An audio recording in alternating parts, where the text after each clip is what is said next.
Hello and welcome to the Penny Dee podcast. This is for you if you would like to sit for 20 to 30 minutes every month, relaxing your mind and just listening to my ramblings about life, love, happiness and much more. I'm your host, Penny Davis, and welcome to the show.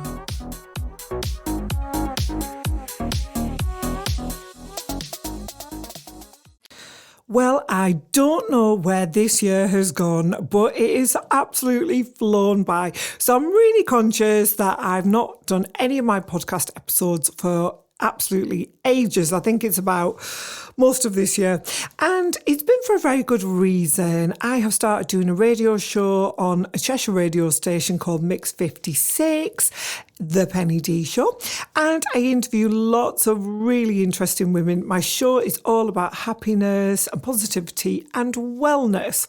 So what I've decided to do is to share those amazing interviews in my podcasts. Of course, there are subjects that are really close to my heart. And the first one we are going to start with today is my interview with Dr Louise Newson. Now, Dr Newson is arguably one of the leading worldwide authorities on all things menopause. The work that woman has done to pioneer research into HRT, into just general research about women, our physiology, our hormones, our state of mind, everything is just phenomenal. She also has the Newsome clinics where many women find themselves going to for private prescriptions for hormones, for HRT, where they just can't get the help or the hormones they need from their GP. So she has recently opened another couple around the UK, which is fantastic. She also has the Balance app, which is free. So I would recommend anybody struggling with the hormones to get on and get that app downloaded.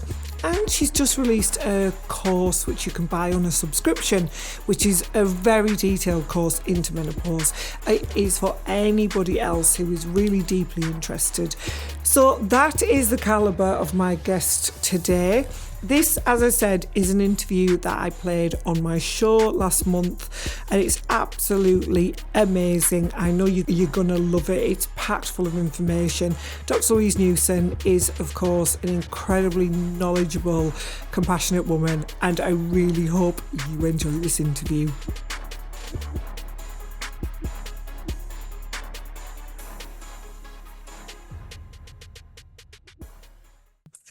So, Louise, thank you very much for joining me today. Thank you very much. It's lovely to be here. Thank you. And I would say let's start at the beginning, Louise. Could you tell us what perimenopause is? Yeah, for sure. And perimenopause is one of those terms that lots of people don't know what it is, but it's being used increasingly. And medically speaking, peri means around the time of, menopause means loss of periods, but actually it's more than that really. What happens in the perimenopause is our hormone levels start to fluctuate and change. Our bodies don't like change, and when our hormone levels fluctuate and reduce, it can cause all sorts of symptoms in our body because our hormones, estrogen, progesterone and testosterone, which are the hormones we're talking about with menopause, are really important and affect every single cell in our body. So when we have changing levels of these hormones, it can cause a myriad of symptoms. And these symptoms can last for 10 years or so before periods stop. Common symptoms include brain fog, memory problems, poor sleep, fatigue, less energy. Also symptoms such as palpitations or dry skin or itchy skin or urinary symptoms. So it's very hard sometimes to make the diagnosis, especially when someone's still having periods, but they can really affect people. And it's something that often starts to us in our 40s, but for many women, actually, it can occur in their 20s and 30s. Right. And I think that's where a lot of the confusion can lie for women when they go to their GPs. Initially, that they're feeling out of sorts, may have some or not all of the symptoms you've described, and the doctor sometimes seems at a loss. Yeah, and that's partly because even myself as a medical physician, I wasn't given any training in perimenopause, let alone menopause. And Yeah. it's also very difficult if you can imagine if you're in a 10-minute consultation and someone comes to you with migraines and headaches, you might not be thinking about could it be their perimenopause? And this is where a lot of the work I do is to try and empower women. So ourselves as menopausal or perimenopausal women can get information, especially that's one of the reasons I created the free balance app. So Mm. people can look at the symptoms in their entirety and then almost take a step back and think, gosh, could any of these symptoms be related to my changing hormones? And if they are, then that's the signal to go and talk to your doctor. But rather than talking about isolated symptoms, you could start the conversation by saying, do you know what? I think I'm perimenopausal because I've got XYZ symptom, and I really want to talk to you about having treatment that's going to improve all of those symptoms. Right. And that seems to be key, is to be empowered to find that information. I know for me, Louise, I've got your Balance app. I even bought your course, actually, the subscription. Oh, great. Yeah, so a big fan, and your book is there. The revised book is ready to be read. So for me, it was a lifesaver. But I know for lots of women, again, they don't have that confidence to. They feel intimidated by medical Mm. professions. So just having that information is key for you. Yeah. Absolutely. It is really important because the perimenopause, like I say, can last 10 years, but menopause can last for about a third of our lives. Once we have low hormones, they last forever until the day we die. So it is really important that we have a really positive and really healthy time when we're menopausal. And usually that means having treatments as well and discussing treatment options that are right for us as individuals. So if people aren't getting the right advice and information and treatment that they're expecting, they are allowed to see someone else. And there usually is somebody who has some understanding and knowledge who can help. Confidence is the best accessory at any age. Elevate yours with Skin Goal Skincare's expertise. Shop at skingoal.co.uk. I love that you said there about menopause being a positive and Mm. empowering time.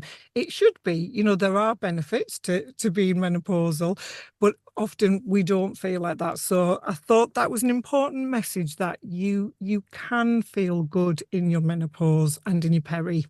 Absolutely, and we should do. The problem is often we need our hormones. They're biologically active and work on every cell.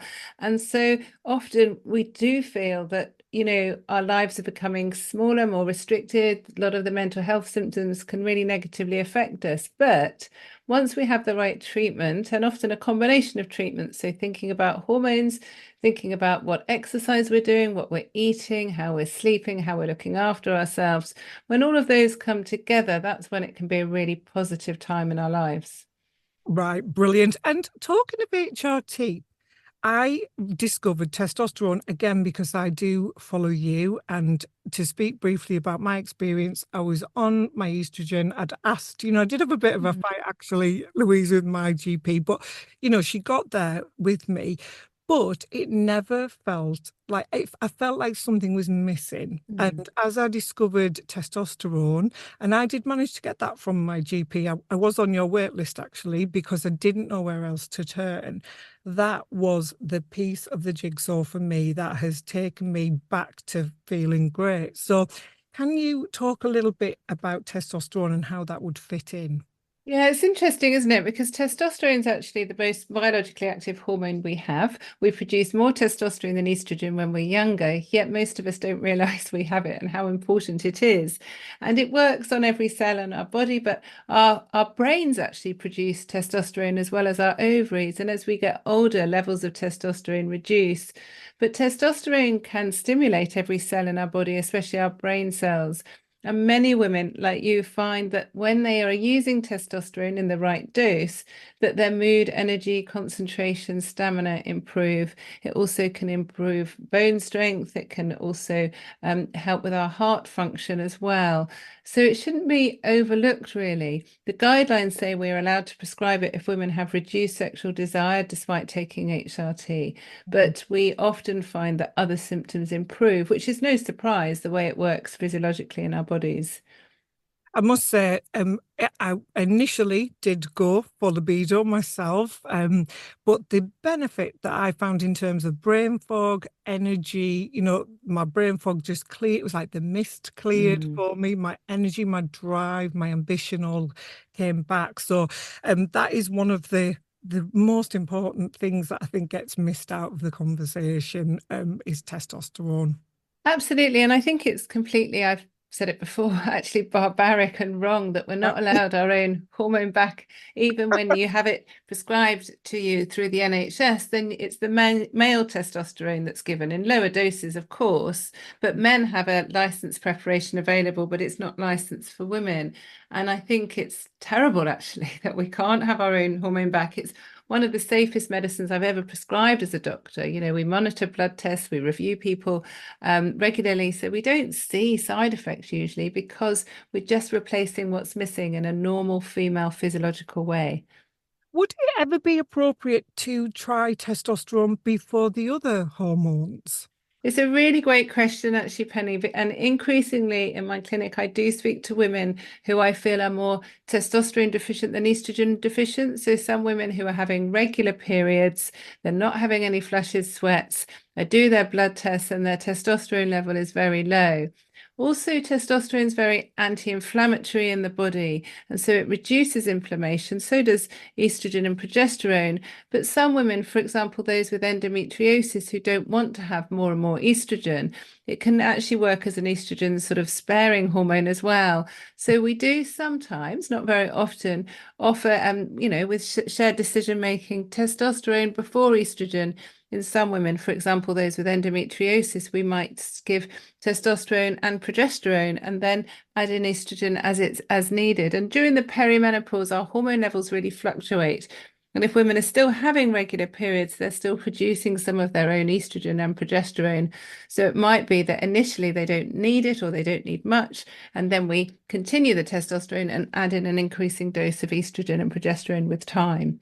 Right. Yeah, that makes perfect sense to me. I think I might have been one of those people who would have benefited from that. But yeah, that's done now.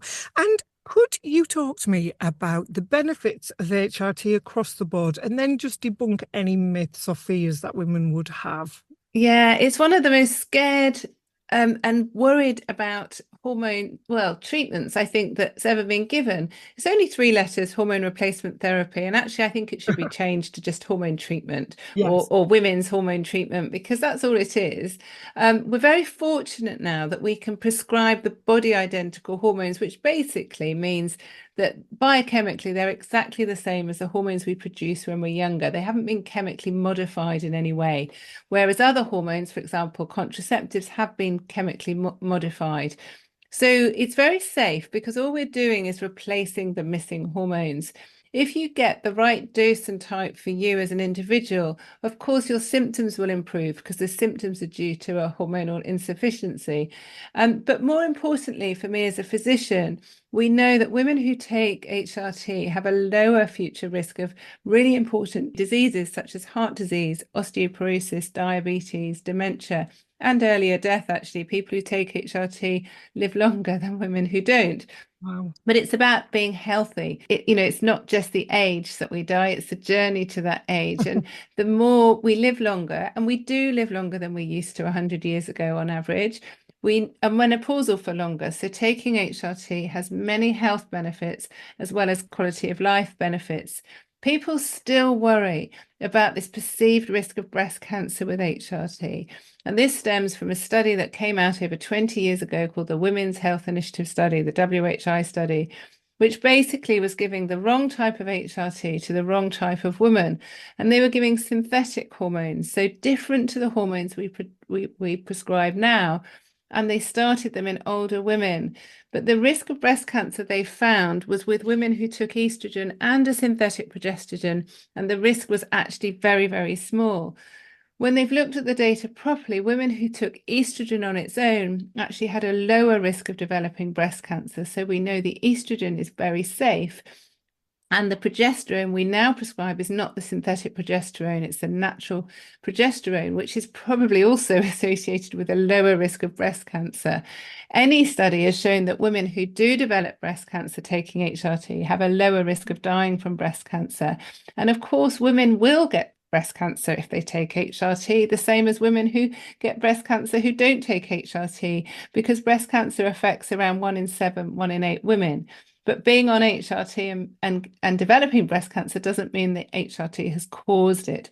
But people worry so much about it because of this one study, which was not set up in the way because, or the way that's relevant now, because it wasn't the type of HRT that we use now. Right. So, I mean, that's really clear to me that there are massive benefits. And like you say, if we actually live longer on HRT as well, which takes me to my next point, and if you could debunk this myth or otherwise, where women are being pressurized to come off their HRT as they come towards 60, but surely our hormones never re-emerge themselves. No, and that's absolutely right. And this scare, people being scared, healthcare professionals as well, is because of this risk of breast cancer. And this study showed that the longer people on it, the greater the risk. But the risk was incredibly low and lower than other risk factors for breast cancer. There was also some concern in this study that women who started HRT when they were in their 60s had a higher risk of heart attacks. But again, it was a tablet estrogen with a synthetic progesterone, which we know work very different biochemically in the body. And so actually nothing magical happens to us, like you say, when we're 60. We don't suddenly start producing hormones, nor does our body suddenly start to reject our hormones. And so the current guidelines and evidence are very clear that women can continue taking HRT as long as the benefits outweigh the risks. And for the vast majority of us, the benefits will continue as long as we die. And even low doses of hormones are still very beneficial, for example, on our bone strength. And we know osteoporosis affects around 1 in 2 women over the age of 50. So anything that helps protect and strengthen our bones is good as well as affecting and improving our heart and brain health. Absolutely. And that takes me now to your book. So you revised your book. And why did you revise it at this point? Well, the book that came out before, as you know, was a hardback, and there's always new things. I'm always reading articles, I'm always talking to people, I'm always learning more and more. And so it just seemed a great opportunity to put it into a paperback, which is slightly smaller, lighter, slightly cheaper, so more accessible for people. But I wanted to just update various areas and also have other leading voices in there to sort of exemplify and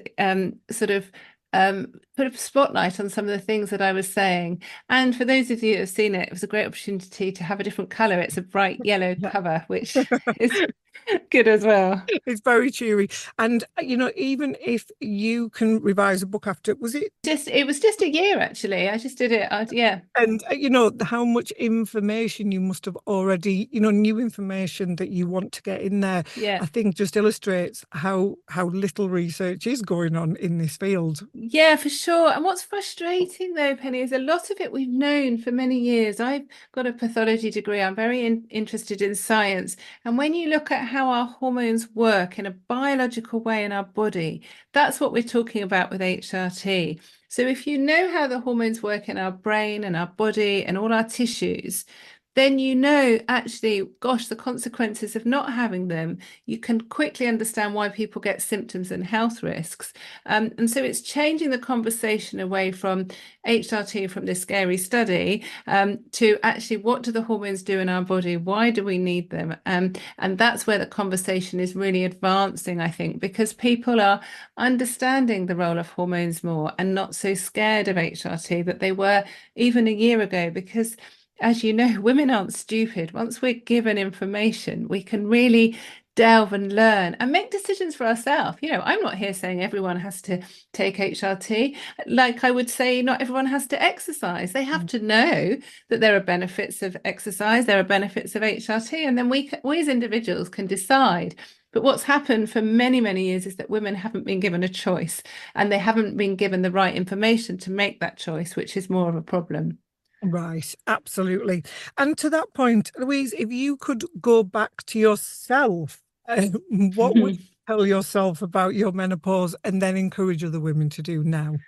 I certainly would have read my book and done my app, got my app before I'd experienced symptoms. I remember being 44 and thinking, I wonder how easy it is to diagnose perimenopause, because then, even as a GP, I was very much thinking just about menopause. And so it was all about periods, which is completely wrong. And once I started to experience symptoms, I just blamed having 3 children, working hard, trying to build a new company, all those things. I didn't internalize and think about my own hormones. And actually, what I also would have done is got my husband to have read the book and had more information, or my children, because those people who see you every day can really notice differences. But when you're living and breathing in your body, it's very difficult sometimes to realize what's going on. So you need others, or others at work, or colleagues, or other family members or friends.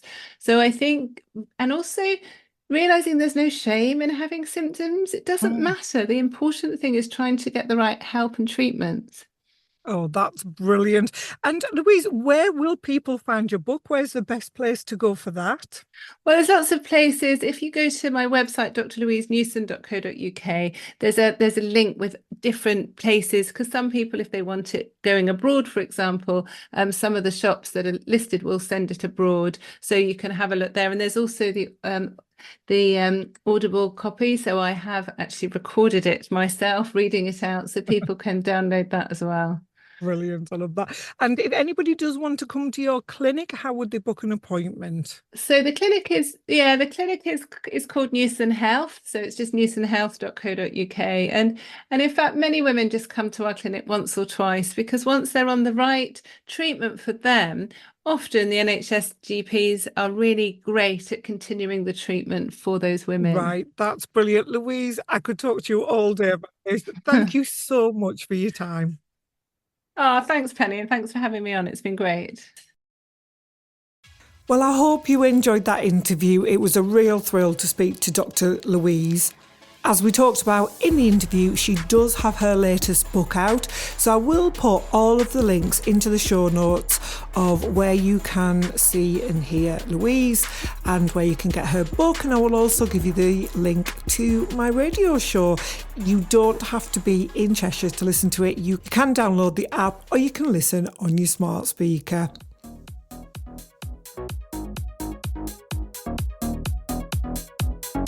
Thank you so much for joining me on today's episode. I've had a great time. I hope you've enjoyed it. And again, I would love to hear back from you. So all that leaves me is to say, have fun, be happy, and join me next time. Don't forget to hit subscribe for all of my episodes.